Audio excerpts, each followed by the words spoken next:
నేను జ్యోతిష్యం చెప్పేవాడిని. ఓకే. ఆరోగ్యం కోసం చెప్పేవాడిని, ధనం కోసం, వివాహం కోసం, నూతన వ్యాపారము, నూతన శంకుస్థాపన కోసం చెప్పేవాడిని. ఒకానొక టైంలో మా తండ్రి బెడ్ పైన ఉన్నాడని ఒక తల్లి వచ్చింది నా దగ్గరికి.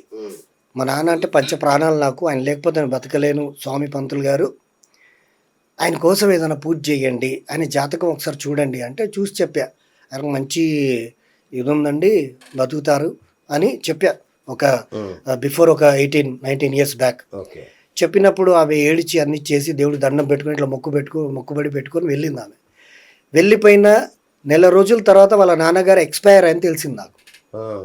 మనం ఇంత చెప్పిన తర్వాత కూడా భగవంతుడిని ముందు పెట్టి భగవంతుడు ఉన్నాడని చెప్పి పంపించిన తర్వాత కూడా ఆ తల్లి నర్వస్ అయిపోయిందే. ఆమె పెట్టుకున్నటువంటి ఆశ తునాతునకలు అయిపోయాయి. తండ్రి అంటే ఎవరండి? సాక్షాత్తు కనిపించే దైవం. అప్పుడు అనిపించింది ఏదో లోపం ఉంది, ఇంకా ఏదో తెలుసుకోవాలి అని ముందుకెళ్తే మళ్ళీ ఒక 6 నెలల తర్వాత ఆమె మళ్ళీ వచ్చినప్పుడు వాళ్ళు ఎక్కడ ఉండేవారమ్మా అంటే ఫలాన్ దగ్గర ఉండేవారు. మాకు మా నాన్నగారు ఇట్లా వాస్తు దోషం వల్లే చనిపోయారని చెప్పారండి, భగవంతుడి ఇష్టము, మనం ఏం చేస్తామండి అని ఆమె నోటి నుండే ఆ మాట వచ్చింది. వాస్తు అనేది ఫస్ట్ మా ఊర్లో ఉన్నటువంటి ఒక పెద్ద ఆయన, చాలా ఒక 80 సంవత్సరాల వయసు ఉన్న ఆయన, మీ నాన్నగారు ఈ వాస్తు దోషం వల్లే ఇలా స్వర్గస్థులయ్యారమ్మా అని చెప్పారు. సరే, అంత దైవ నిర్ణయం అని అనుకొని నేను సరిపెట్టుకున్నానండి అని చెప్పినప్పుడు నాకు సెకండ్ క్లూ వచ్చిందండి. అంటే జ్యోతిష్యానికి ఇంకోటి ఏదో ఉంది. తర్వాత మళ్ళీ జ్యోతిష్యంతో పాటు వాస్తు, మన దగ్గర ఉన్నటువంటి పుస్తకాలు అవన్నీ చదివినా అన్నీ చేసినా, ఇప్పుడు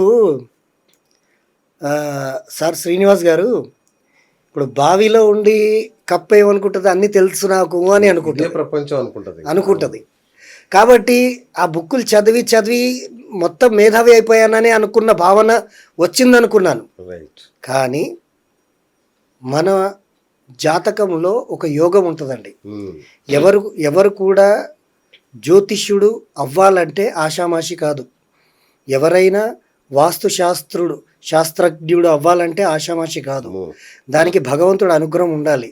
ఆయన జాతకంలో కేతు అనే గ్రహము చాలా బలంగా ఉండాలి, గురు అనే అనుగ్రహం ఉండాలి. ఉంటేనే వాళ్ళ ఫీల్డ్లో రాణిస్తారు, నిలబడతారు. కాబట్టి అలాంటి యోగం ఏదో ఉండొచ్చు అన్న భావనతో నేను అక్కడి నుండి బయలుదేరానండి. బయలుదేరి టెస్ట్ చేయడం సాగించా.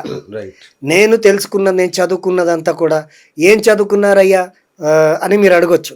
అయ్యా శర్మ గారు, మరి మీరు చదువుకున్నాను అంటున్నారు కదా, ఏం చదువుకున్నారు? మొట్టమొదట మయమతం, స్వామివారి మనకు వాస్తుకు సంబంధించినటువంటి అతి ముఖ్యమైన గ్రంథాలండి ఇవి. నేను చెప్పబోయేవి మయమతం, సమరంగణ సూత్రధార పురాణము, తర్వాత వచ్చేసి స్కంద పురాణంలో కూడా ఉంటుంది, అగ్ని పురాణం ఉంటుంది, వాయు పురాణం ఉంటుంది, తర్వాత వచ్చేసి గరుడ పురాణం ఉంటుంది, తర్వాత అన్నిటికీ మూలం అయినటువంటి విశ్వకర్మ ప్రకాశుడు, భగవంతులు ఋషులకు ముహూర్తాలు పెట్టేది, పూజలు చేసే అనుగ్రహాన్ని సప్త ఋషులకు ఇచ్చారు. ఆధిపత్యం ఇదంతా ప్రపంచాన్ని ఏలడానికి, అందరిని చూసుకోవడానికి ఇప్పుడు ఉన్నటువంటి గవర్నమెంట్లో మన స్టేట్లో మన సీఎం గారు రేవంత్ రెడ్డి గారు ఉన్నారు. అట్లాగే భగవంతులు ఆనాడు సాక్షాత్తు దేవతలకు అందరికీ కూడా సీఎం లాగా, ప్రైమ్ మినిస్టర్ లాగా, ఒక మొత్తానికి ఆధిపత్యానికి ఒక అధిపతిగా ఎవరిని నియమించారండి అంటే ఆయనే ఇంద్రుడు. నేను చిన్నప్పటి నుండి చూశానంటే సినిమాల్లో, టీవీల్లో కానీ ఇంద్రుడి గురించి చాలా తక్కువగా చూపించారు, చాలా చీప్గా చూపించారు. దట్ ఈస్ ఎ ఖండించాల్సినటువంటి విషయము. అది టూ మచ్ నాన్ సెన్స్ అండి, నాన్ సెన్స్. అది స్త్రీలోలుడని, రావణుడి చేతిలో ఓడిపోయాడని, పారిపోయాడని, ఇక్కడ దాక్కున్నాడని, అతను పాజిటివ్గా అతని గురించి ఒక్క మాట ఉండదు ఇక్కడ కూడా. ఇదంతా ఏంటంటే కలిమాయ అండి. మనం అలా అనుకోవాలి, పాపాలు సంపాదించి మన ఒళ్ళో వేసుకోవాలి, దేవుణ్ణి విమర్శించాలి, పాపాలు సంపాదించుకొని మన స్విస్ బ్యాంక్ అది. ఓకే. పాపాలను మూట కట్టుకునేది స్విస్ బ్యాంక్ అనమాట. కలియుగంలో దొరికినటువంటి స్విస్ బ్యాంక్. ఆ పాపాలు మూట కట్టుకోవడానికి ఇలా విమర్శించే వాళ్ళు విమర్శిస్తూ ఉంటారు. బట్ ఇంద్రుడు ఈజ్ నాట్ ఆ విధంగా కంపేర్ చేసే ఇంద్రదేవుడు కాదు. ఆయన దేవతలకే రాజు. ఆయన ఓకే. అంతటి రాజు. ఆయనకు ఆధిపత్యం ఇచ్చారు, సప్త ఋషులకు ఆధిపత్యం ఇచ్చారు. మరి భూలోకం నిర్మించడానికి ఎవరికి ఆధిపత్యం ఇచ్చారయ్యా అని మీరు అడగచ్చు. ఎవరికి ఇచ్చారు? భవనాలు కానీ, రాజ్యాలు కానీ, నగరాలు కానీ, పుణ్యక్షేత్రాలు కానీ, ఆఖరికి లంకను నిర్మించింది కూడా సాక్షాత్తు విశ్వకర్మ ప్రకాశుడే. ఆయనే total number 1 engineer of the God. ఆయనకి ఆ ఆధిపత్యాన్ని ఇచ్చినప్పుడు ఆయనే ఈ పురాణాలన్నీ కూడా ముందుగా మయమతం, సమరంగణ, సూత్రధార పురాణం, తర్వాత వచ్చేసి స్కంద పురాణం, అగ్ని పురాణం, వాయు పురాణం, గరుడ పురాణం, విశ్వకర్మ ప్రకాశుడి పురాణంలో ఆయన పెట్టినటువంటి ఇవి. ఎగ్జాంపుల్ 2 పురాణాల గురించి చెప్తానండి. గరుడ పురాణము, మళ్ళీ వాయు పురాణం. వాయు అంటే ఆకాశంలో ఉంటుంది. గరుడు మంత్రుడు ఎలా ఉంటాడంటే ఆకాశంలోనే ఉంటాడు. కాబట్టి గరుడ పురాణము, వాయు పురాణంలో నుండి తిరుపతి తిరుమల దేవస్థాన స్థలాన్ని సాక్షాత్తు విశ్వకర్మ ప్రకాశుడే ఆయన నియమించాడన్న భావన దేవతల దగ్గర ఉన్న రికార్డ్ అది. 7 కొండలు పైనే కదండి. కాబట్టి ఆ పురాణాల్లో అన్నీ కూడా అమర్చబడి ఉన్నాయి చక్కగా. ఇది చాలా డీప్గా రీసెర్చ్ చేస్తే కానీ తెలియని విషయము అది. ఈ విధంగా ఆధిపత్యాలు ఉన్నాయండి. సరే శర్మ గారు, పురాణాలు, వేదాలు, 4 వేదాలు అన్నీ చెప్తాము. ఇక చెప్పుకుంటూ వెళ్తే ఎన్నో ఉంటాయి.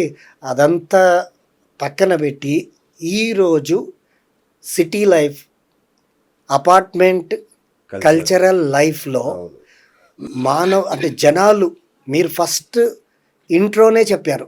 ఇంట్రోలో ఏం చెప్పారంటే మనం పడుతున్నటువంటి బాధలు కానీ అన్నిటికీ కానీ శర్మ గారు వచ్చారండి అని ఎంత షార్ట్గా, ఎంత సింపుల్గా సార్ అంటే అందుకే మీ ఇంటర్వ్యూ అంటే ఇష్టం సార్ మాకు. ఎందుకంటే ఎంత సున్నితంగా, ఎంత క్లియర్ కట్గా ఆ హెడ్డింగ్ లైన్ చెప్పారంటే మెయిన్ పనికి వచ్చే మాట మీరు చెప్పారు. సో అక్కడికే వద్దాం అన్నమాట. ఈరోజు ఉన్నటువంటి అపార్ట్మెంట్ కల్చరల్ లైఫ్ అండ్ ఈరోజు జనాలు పడుతున్నటువంటి బాధలు కానీ, సుఖాలు కానీ, ఆనందాలు కానీ, వాళ్ళ ఎయిమ్స్ కానీ, చదువులు కానీ అన్నిటికీ సంబంధించినటువంటి విషయాన్ని ఇప్పుడు మనం చక్కగా టెక్నికల్గా, వాస్తుగా, న్యూమరాలజీగా, ఆస్ట్రాలజీగా పర్ఫెక్ట్గా మాట్లాడుకుందాం.